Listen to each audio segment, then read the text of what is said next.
I love spooky supernatural stuff, Oh. or just hallucinations, you know. All right. And If you do, then like I mentioned him a minute ago, but Wendigoon, he's I watched his video about like sea mysteries, and maybe I was just in the right mood and the lighting in the room was right. It was like 2 a.m. when I watched too.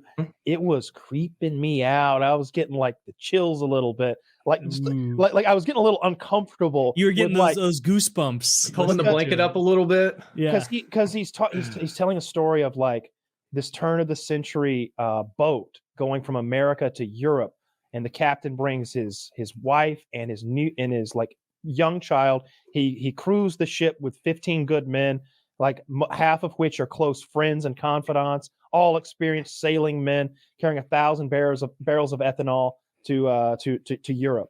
And the ship is found about a few hundred miles off the coast of Europe, completely empty, with no signs of struggle. Food is on the tables. Ink and parchment is out on the table, so the ship couldn't have rocked very much. There's a little water in the hold, but that's kind of standard for those ships of that age. Found it? And one, I'll get to that. And one of the lifeboats, the ropes have been cut and it's missing.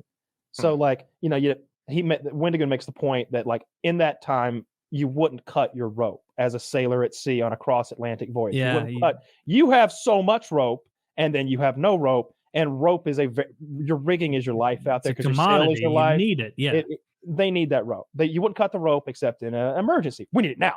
There's no time to like untie a knot. 10 seconds doesn't exist here. We need, and so the people who find it, another experienced captain who takes the ship in to get the salvage rights. So then there's a court proceeding to determine if everything's legit, because you have and so like they investigated this thing thoroughly and came up with every conceivable theory.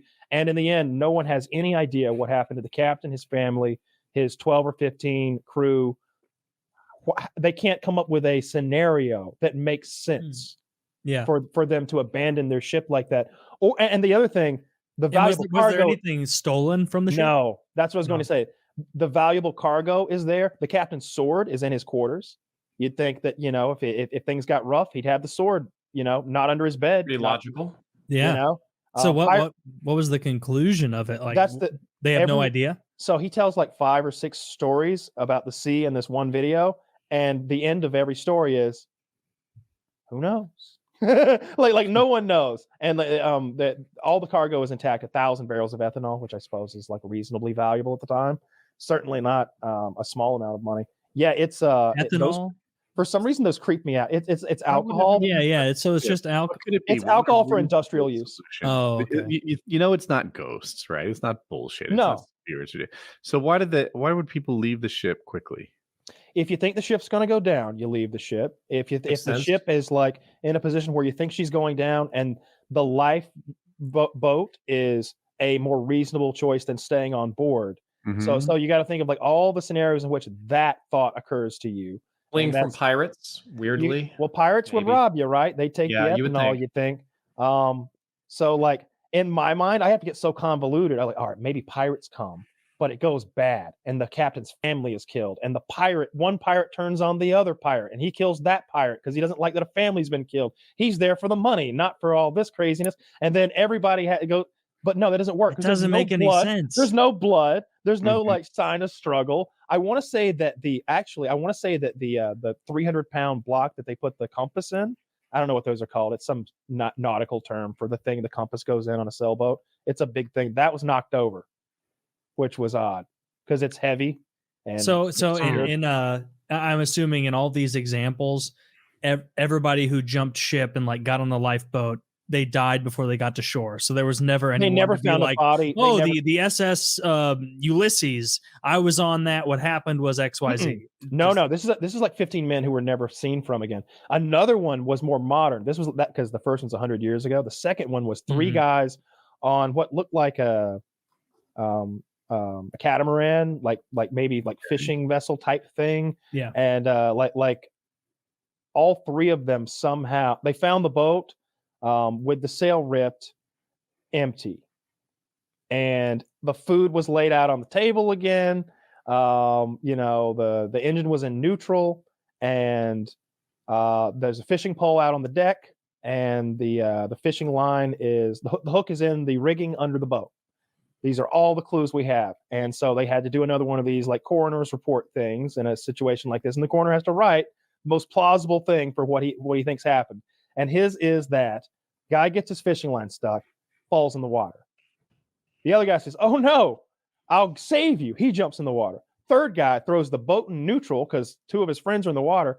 And the mast swings around and hits him Three Stooges style, knocking him into the water, and the boat cruises off, leaving them all to die. This doesn't make any sense. That's what Wendigoon said. He's like, so it needs to be like some sort of slapstick comedy style. You need Mo and Curly to make that work. Clean out the whole ship. They're all gone. Yeah. What about a methane gas bubble? But that would probably sink the ship too. So if something like that happens, then maybe that could explain people abandoning a ship, though, right? But that wasn't the case. You know, the boat didn't have water in it, and in the case of in one of the instances, the records were so meticulous that you could tell the hour that it had happened. It was like, all right, it happened between 9 a.m. and 10 a.m. on August the 3rd. Something happened, and because there's an account from 8 a.m. to 9 a.m. and then 9 a.m. to 10 never happens. That is bizarre. It is, and these make for very creepy stories. Yeah, he's got that could be you. Stories. He's got. You could go on a boat with your friends and just disappear. You don't. Dude, know. The ocean is so fucking scary, and it's that was scariest. Like demons are arguably the least scary thing out there because I don't know if demons can swim. Sharks can, octopus can. Everything in there that wants to eat you can. Like the ocean's like a big murder factory. Like if Aquaman could hear, he would just hear constant screaming of everything eating everything else constantly. In the ocean. Have you never like read those like excerpts or vignettes from soldiers who were part of like a destroyer in the Pacific that got sank in World War II, and they're just like hanging out, bobbing for hours and hours, Sharks waiting for rescue. And there's like they have people writing journals, like some of the soldiers, like and every so often someone just gets torn down, and it's like you're just waiting for yourself to be that. I don't know how many sharks there were. Maybe 500. Doll's eye, dark eyes like a doll's eyes. Yeah, fucked up shit. That's very interesting though. And Drifter transitioning seamlessly to the standing desk. I usually mute and try to do it less noticeably. The motor can be a little loud. No, we didn't hear a thing. That's the USS Indianapolis, right? The World War II bomb transporting ship. That it might be. I don't know many of the U.S. I think they surrendered on the USS Missouri. There was a USS Connecticut or something that got sank during the war. I don't know the USSs. So I don't know if you're making a joke or not, but I'm talking about the boat from the Jaws story. That's a true story, about the boat going down and the men in the water with the sharks. That happened. Well, I'm sure it happened a lot of times throughout history where a boat goes down and there's sharks. No. The story, the spooky story they tell the night before in Jaws. Jaws is based on that bull shark or whatever that swam up the Jersey River and like attacked a few people in that brackish water inland. They loosely based it on that. But the story that Quint tells in they're down below deck drinking, showing off scars, right? And laughing it up. You see this one? No, broken heart.